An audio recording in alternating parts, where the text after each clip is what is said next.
नाज़रीन, रुपया पैसा में आपको खुशामदीद कहते हैं। मैं क्या सोचता हूँ इसकी कोई अहमियत नहीं। मईशत की किताब क्या कहती है इसकी कोई अहमियत नहीं। इक्तसादियात के उसूल क्या बताते हैं इसकी कोई अहमियत नहीं। हमने सोचा है कि अपनी तारीख़ हम खुद रकम करेंगे, अपनी मर्ज़ी से ये फ़ैसला करेंगे कि क्या सही है क्या गलत है। आप मुझे तो रोक सकते हैं लेकिन मेरी कौम को नहीं।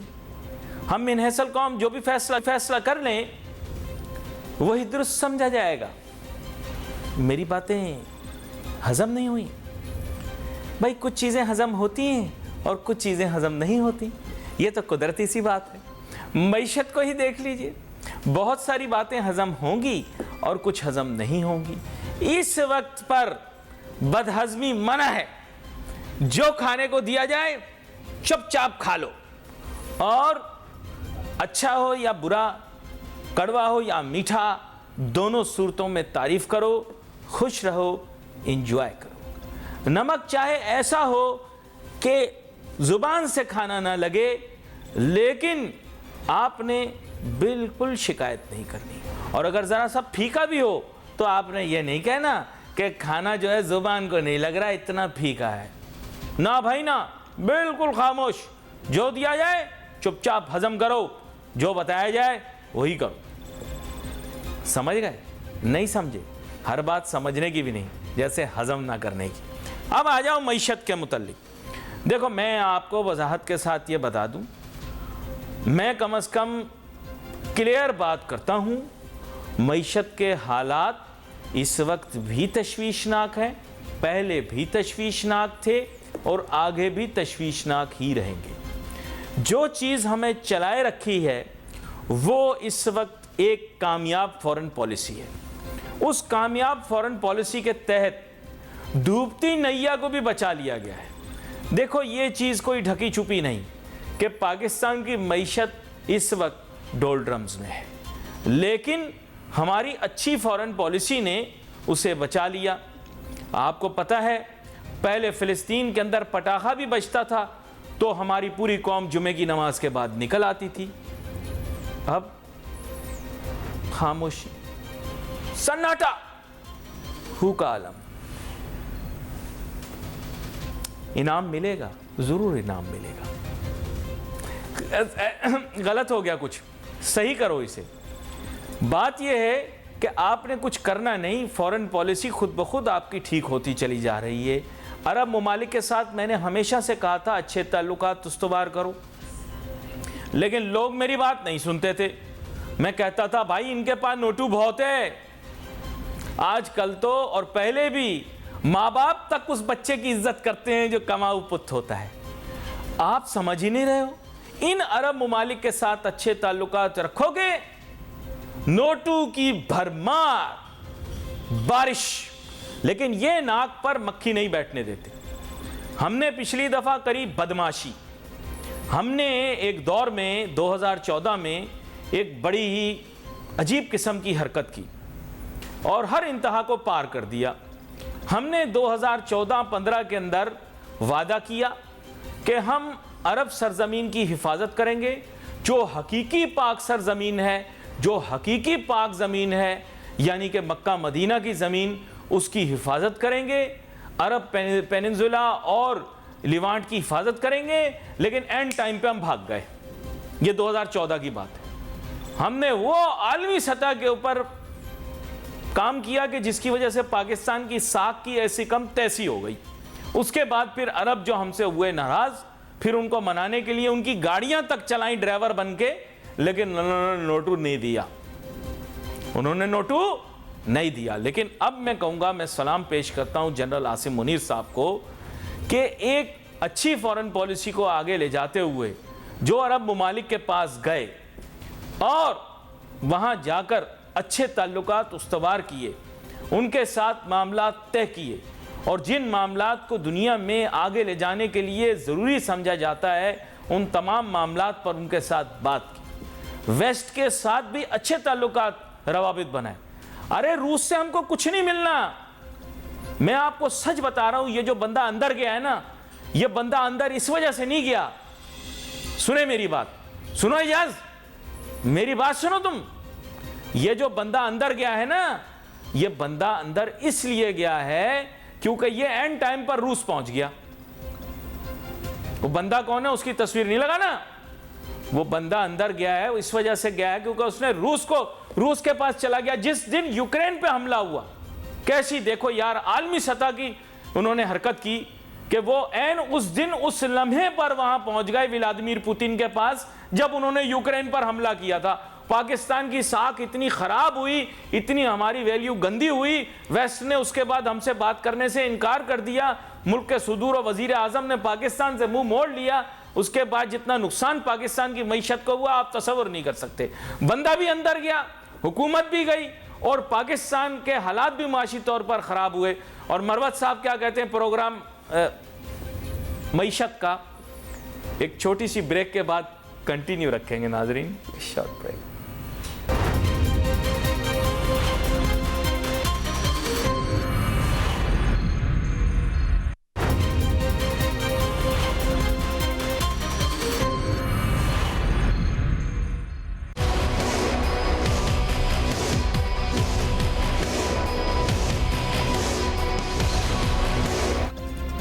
अच्छा, खबर जुज़वी कभी भी अच्छी नहीं लगती। मुकम्मल हो, मुफस्सिल हो तो मज़ा भी आता है। उसके मुख्तलिफ एंगल भी होते हैं।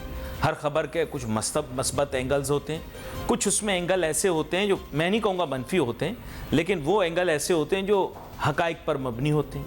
तो हक़ाइक़ पर मबनी जब एंगल मैंने लेना होता है तो मैं एहसन मेहनती साहब को दावत देता हूँ, जो इक़्तिसादियात के शूबे के एक बड़े मारूफ तज्ज़ियाकार हैं, इस कारोबार से वाबस्ता भी हैं और मेरे ख्याल से मईशत पर बहुत गहरी निगाह रखते हैं। वेलकम करता हूँ आपको शो में एहसन मेहनती साहब। Thank you. एहसन मेहनती साहब, ख़बरों में कुछ चीज़ें अच्छी सामने आ रही हैं, उनकी वजाहत मैं आपसे लूँगा। मस्बत हैं सारी, लेकिन उनकी वजाहत लेना ज़रूरी है।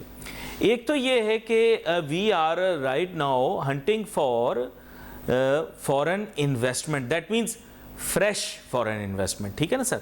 लेकिन second challenge that we are facing is that many of our international payments are due, because IMF के अलावा भी बहुत सारे लोगों को हमने पे करना है, जिसके अंदर कुछ ममालिक ऐसे हैं जो कि मशरिक़ वस्ता के अंदर हमारे दोस्त मुस्लिम ममालिक हैं और उन्होंने कुछ ने हमें फाइनेंसिंग फैसिलिटीज़ दी हुई हैं जहां पेट्रोलियम मसनूआत का ताल्लुक है, कुछ ने हमारे पास डिपॉजिट रखवाया हुआ है।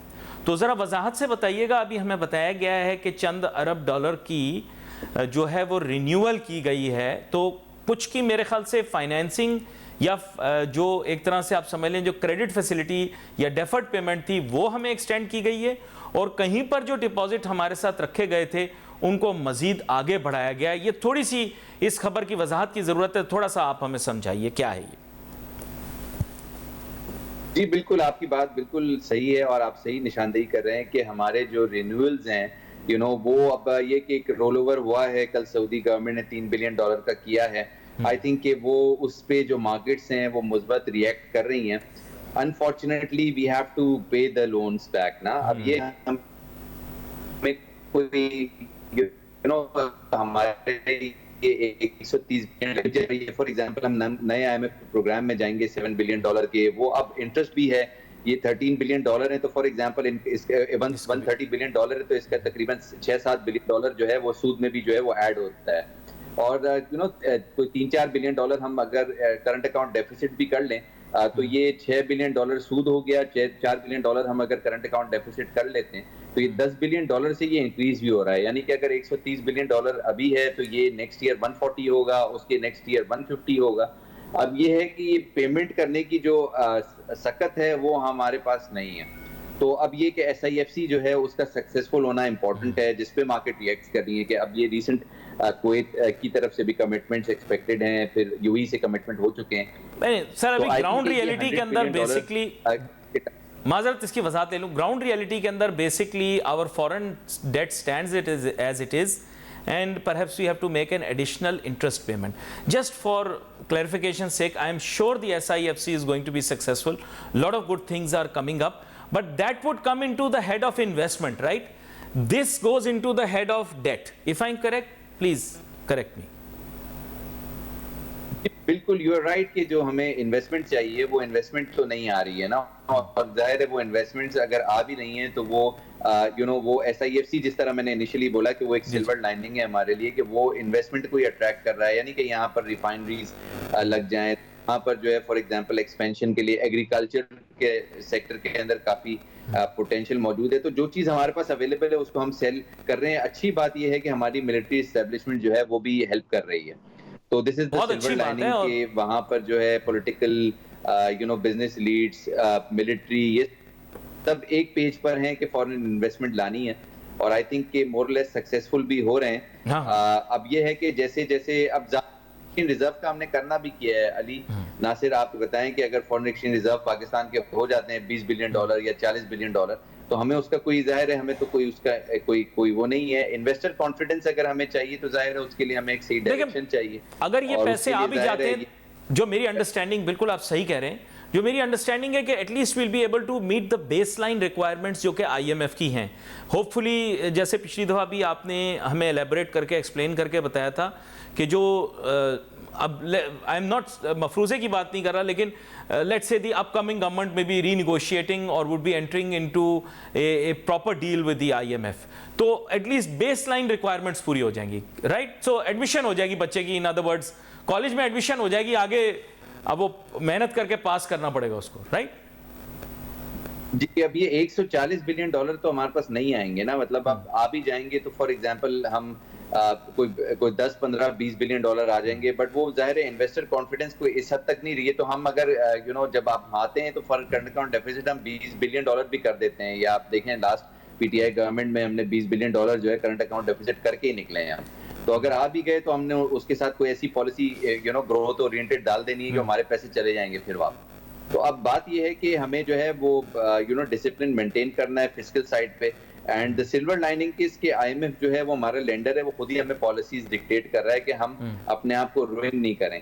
तो इससे पहले भी हमें हेल्प किया था, बट पॉइंट ये कि हमें जो प्रायोरिटीज हैं, जिस तरह वर्ल्ड बैंक ने अभी कल निशानदेही की कि भाई हमारी प्रायोरिटीज ये हैं कि हम कोई पॉलिटिकल अपॉर्चुनिज्म की तरफ चले जाते हैं, या एलीट जो है उसकी अपॉर्चुनिज्म की तरफ चले जाते हैं, कुछ ऐसी पॉलिसीज बना लेते हैं कि जहाँ पर सब्सिडीज होती हैं, जहाँ पे एक्सपोर्ट्स उन प्रोडक्ट की हो जाती है जिनकी नहीं करनी, और फिर वो हम इंपोर्ट करने निकलते हैं, जैसे शुगर था इनिशियली।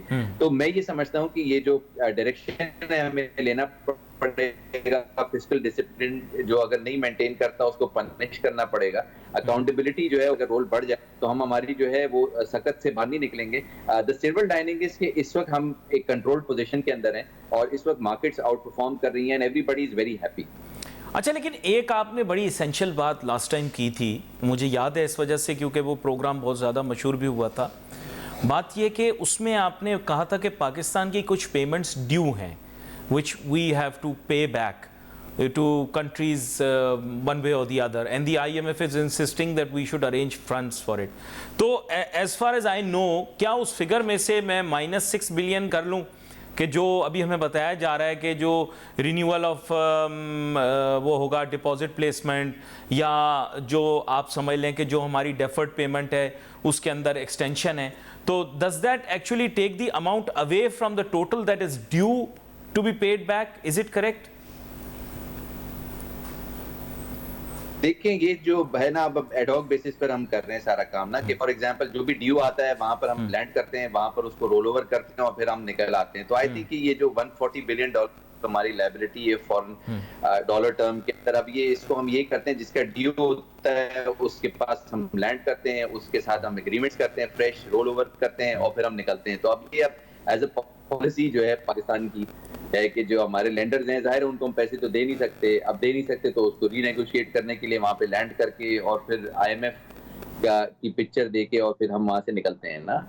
तो अब आई थिंक कि इसके लिए कोई लॉन्ग टर्म पॉलिसी यही है कि हम SIFC में कुछ सक्सेसफुल हम हो, होपफुली हम होंगे, और we have no choice but to get successful, and the positive thing is कि उसके success and I would like to talk to you further. और एक छोटी सी मुझे ब्रेक लेने के बाद मैं जब वापस आऊँगा तो फिर मैं स्टॉक एक्सचेंज के अंदर फिनोमिनल जो एक राइज है उसके बारे में बात करूँगा। मार्केट इस खबर को भी और मज़ीद खबरों को भी बड़े अच्छी लाइट में ले रही है और बहुत बॉयंट हो गई है। उसके बारे में राय जानने की कोशिश करेंगे एहसन मेहनती साहब से।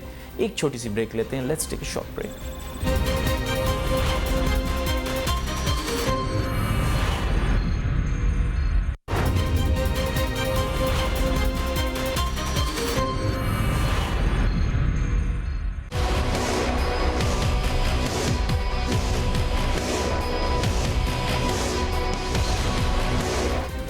नाज़रीन, welcome back after the break. अब हम बात करते हैं स्टॉक मार्केट के मुतालिक। एहसन मेहनती साहब, बात कुछ ऐसी है कि स्टॉक मार्केट मैं कहूँगा चंद महीने से बड़ा अच्छा बिहेव कर रही है और ऊपर ही ऊपर जा रही है, ऊपर ही ऊपर जा रही है, ऊपर ही ऊपर जा रही है। कुछ समझ नहीं आ रहा, रुकने में नहीं आ रही है। मैं काफ़ी मरतबा ये सोचता रहा कि माजी के अंदर भी इसके बावजूद कि अच्छी खबरें भी आया करती थी, मार्केट एकदम स्टेगनेंट थी। इंटरेस्ट रेट बहुत दफ़ा बढ़ा, बहुत दफ़ा कम हुआ, लेकिन मार्केट ने रिएक्ट नहीं किया। ऐसी सुन हुई पड़ी थी जैसे कोई फ़र्क ही नहीं पड़ रहा। दुनिया में कभी तूफ़ान आता तो कभी सुकून, लेकिन हमारी स्टॉक एक्सचेंज सिर्फ एक बैंड के दरमियान मूव करती रहती। अचानक कुछ ऐसा हुआ कि स्टॉक मार्केट ने ऊपर जाना शुरू कर दिया और मार्केट के नंबर्स फिगर्स पहले भी अच्छे थे। बहुत मर्तबा आपने बताया कि रिज़ल्ट्स अच्छे भी रहे हैं, बहुत दफ़ा आपने बताया कि इंटरनेशनल फ्रंट के ऊपर भी खबरें अच्छी रही हैं, बहुत दफ़ा बैनुल-अक़वामी मार्केटों ने भी अच्छा बिहेवियर किया। तो पहले क्यों मार्केट ने रिस्पॉन्स नहीं दी एक्सटर्नल स्टिम्युलस को, और अब अचानक एक्सटर्नल स्टिम्युलस के ऊपर इतना ज़्यादा ओवर रिएक्ट कर रही है? ये मेरी समझ से बाहर है। बाकी जो कुछ हो रहा है समझ में ज़रूर आ रहा है, माजी में जो हो रहा था वो समझ नहीं आ रहा। देखें, ये एक एक सिक्योरिटी इसका एक रीज़न है। मैं ये समझता हूँ कि यूक्रेन वॉर में भी हमारा एक अच्छा रोल रहा है और रशिया यूक्रेन वॉर में अगर आप देखें तो वहाँ पर भी रहा। फिर अभी ये जो अभी रिसेंट इसराइल के क्राइसिस हैं, यानी कि जियोपॉलिटिकल अनसर्टेनिटी है, वहाँ पर भी हमारा अच्छा खामोश रोल रहा। तो आई थिंक कि फिर उसके बाद आईएमएफ की डिसबर्समेंट्स भी आ गई और जाहिर लेंडर जो है वो आपको डिसबर्समेंट्स नहीं देता था, नए प्रोग्राम भी नहीं देता अंटिल लेस कि वो इतना ज़्यादा जो है इलेक्शन पे काफ़ी ज़्यादा उसने क्लैरिटी भी ली है लेंडर ने ना कि इलेक्शन ऑन टाइम होंगे। तो ये बहुत सारी ये जो आप लिंक्स देख रहे हैं कि हम सिक्योरिटी लेवल पर भी जो है हमने साथ दिया है यूएन का, और फिर अगर हम देखें तो हमने फिर आईएमएफ जो है लेंडर उससे एसआईएफसी का कनेक्शन दे दिया, उसको भी अफर्मेशन दे दी, हमारे जो सपोर्ट्स जो प्रोवाइडर्स हैं। आई थिंक ये 2-3-4 चीज़ें एक साथ में लेंडर का भी रोल है, कुछ हमारा अपना सिक्योरिटी जो फोकस है वो चेंज हो गया और फिर अब हमने इलेक्शन डेट भी अनाउंस कर दी, तो वो कुछ लेंडर ने भी हमारे काम कर दिए। एसआईएफसी जो कुछ बातें करते थे हमारे पार्टनर्स, उसको आईएमएफ ने जो है वो रिटन में ले लिया उनसे बिफोर डिसबर्समेंट।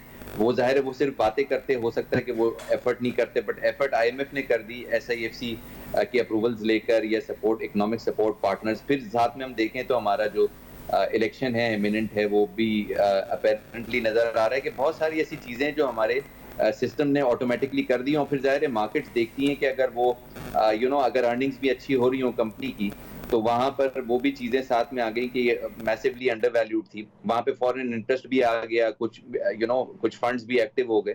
तो ये बहुत सारी चीज़ों का मिलाप है जो कि आपको नजर आ रहा है। It's not just one thing, ये हमारा सिक्योरिटी जो एजेंसीज है उसने कोशिश करके स्मगलिंग को भी बैन किया, रुपी को रिकवर किया 20%। तो ये बहुत सारी ऐसी चीजें जो कि मिल गई और फिर मार्केट जो है फंडामेंटली उसके अंदर हम देख रहे हैं कि वन ऑफ जो है वो तेजी देखी जा रही है। लिक्विडिटी जो रियल एस्टेट से या जो ऐसी चीज़ों से जो कि अभी जिन पर ओवर रेगुलेशन है वहाँ से निकल रही है, वो सारी की सारी स्टॉक एक्सचेंज में ना एहसन मेहनती सब आ नहीं सकती। उसका एक बहुत छोटा पोर्शन आ सकता है जो डॉक्यूमेंटेड है, क्योंकि आप लोग भी केवाईसी के उसूलों पर चलते हैं। तो anyone who will be injecting money into the stock market will have to be documented, will have to have paid tax in the past and will have to pay tax in the future as well and in the present। तो आप मुझे ये बताएं कि वो जो liquidity जिसके ऊपर हम रिलाई कर रहे हैं वो इतनी ज़्यादा नहीं होगी, क्योंकि वो डॉक्यूमेंटेशन रिक्वायर करेगी। क्या कहते हैं आप?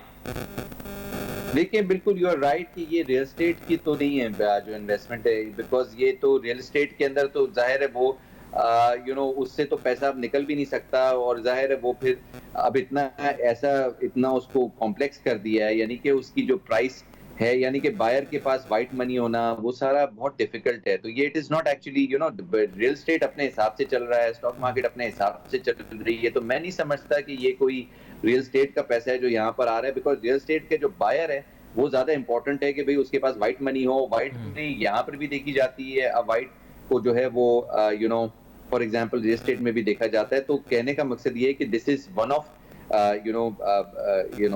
पॉजिटिव ये bullish activity in the market है, और उसका एक रीजन मैंने आपको फंडामेंटली बताया कि उसका जो आईएमएफ का अप्रूवल है, फॉरेन एक्सचेंज रिजर्व्स का पाकिस्तान का बढ़ना है, फॉर एग्जांपल रुपी की रिकवरी है, फॉरेन इन्वेस्टमेंट का दोबारा पाकिस्तान मार्केट में आना है, मार्केट की स्ट्रॉन्ग वैल्यूएशन होना है, आगे इंटरेस्ट रेट कम होंगे, वो एक रीजन है। तो बहुत सारे रीजन है जिसकी वजह से मार्केट जो है फंडामेंटली एक सपोर्ट उसको इंस्टीट्यूशनल लेवल पर मिल रहा है, और आई थिंक कि आगे जो है नई अच्छी प्रोजेक्शंस हैं कि मार्केट नए लेवल्स देगी जैसे ही इंटरेस्ट रेट्स कम होंगे।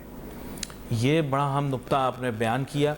यहाँ पर इंटरेस्ट रेट की आपने बात की, लेकिन एहसन मेहनती साहब एक बड़ी हैरानकुन चीज़ हुई। माजी करीब में तुर्किया ने अपना इंटरेस्ट रेट बढ़ा दिया।